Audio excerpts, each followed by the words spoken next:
Hey everybody, this is Eric Casaburi, and you're watching The Weigh-In.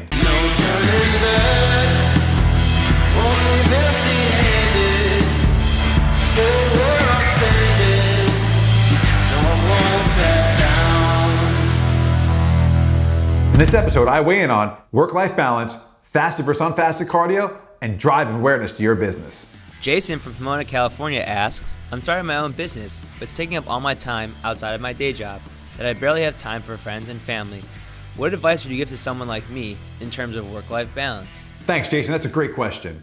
And considering how many books are written on life balance and time management, it's obvious that you're not alone with this concern. In episode 2, I talked about the 7 habits of highly effective people, written by Stephen Covey. And I talked about one of the habits, which was begin with the end in mind. One of the great habits of the 7 habits of highly effective people by Stephen Covey is begin with the end in mind. And if you take that approach in a lot of your business interactions, especially for instance, like a lease negotiation, you'll know if at some point maybe you're going to want to sell the business or transfer the business, that point would have been looked at very closely by you, or me in this case. There's another habit that's in the 7 habits of highly effective people that pertains to this question, and that's first things first. First thing first talks about prioritizing your life. Putting things in an order of importance to you. Grab a piece of paper and make a list. Write down all the things that are really important to you in your 24 hours. Well, your day job might be really important because you got to still pay the bills and put food on the table, so that can't go away. This is your side hustle, I'm assuming. You've got to have some family time. You've got to sleep. You have other obligations that you may already be signed on for. Once you prioritize all that, where does starting a new business fit into your schedule, into your priorities? You won't be able to make a good decision on what's most important to you until you make this first things first list. And it may take a couple of hours, it may take a few days. Write it down and go back to it, look at it again. You really need to spend a lot of time on this because once you get that list of priorities of things you want to do for yourself, you will start taking action toward the most important ones first.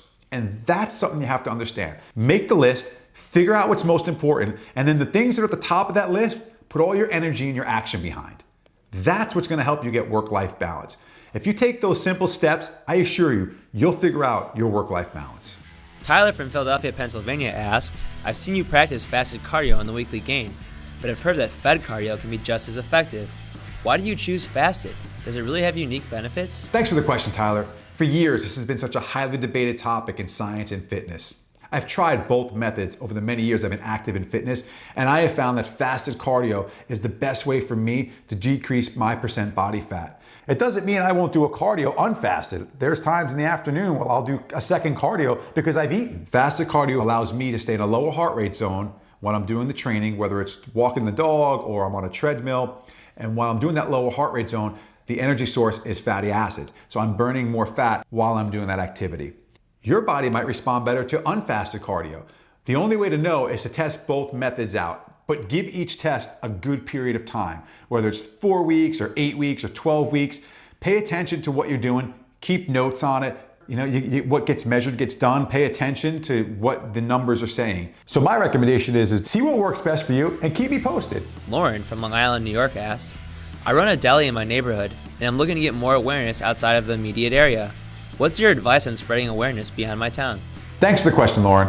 I'm going to give you 2 broad stroke ideas that I think if you implement them can have an impact on your bottom line right away. I'm going to assume you know who your target audience is, the customer that's currently coming in and buying sandwiches at your deli today. In my book, Just Make Money, in the marketing section, I talk about who your customer is and then where their attention is and how to get it. That being said, using social media platforms like Facebook, Twitter, and Instagram as a tool to get in front of your customers and your customers' friends is a great option. It's a very inexpensive platform to expand geography of reach. Where in the past you had to do it with direct mail or giant billboards that are very, very expensive that may not be in the budget for a deli. What I would tell you to do is start understanding those tools if you haven't already. Those platforms like Facebook and Instagram and Twitter, they're changing very quickly. They're changing almost weekly. We're getting updates on things you can do. And they're changing in ways that allow for businesses to really target, to hone in on who they want to talk to. You can hone in on your target by age, geography, gender, their interests, things they like to do, and you can really target exactly who you want to give your message to about your deli. And idea 2 are outreach programs. What I would do is I would make a tray of my best-selling sandwiches, and I would go over to the local businesses that are in striking distance of my deli and give them all lunch for free. Let them try your product, the try before you buy. We even do it in the gym business. We give people a free trial. If they've never been to our gym and they want to try us out, we let them try before you buy. And when you have a great product, that is an amazing selling tool because it gets people immediately engaged with your product. They get to try it out, test it. They're not looking at a flyer, they're not reading about it, they're actually experiencing your product. And when someone can experience your product, that's when you start to win. It doesn't hit the bottom line that day, but it's the future benefit. They may tell a friend. They may come back with their family. They're gonna talk about it. Holy cow, that sandwich was so delicious. I gotta get back there for lunch this week. That's when you start to see expansion of your customer base. One of the best methods, and a lot of businesses do, the try before you buy. I think in your business, it can be really, really effective.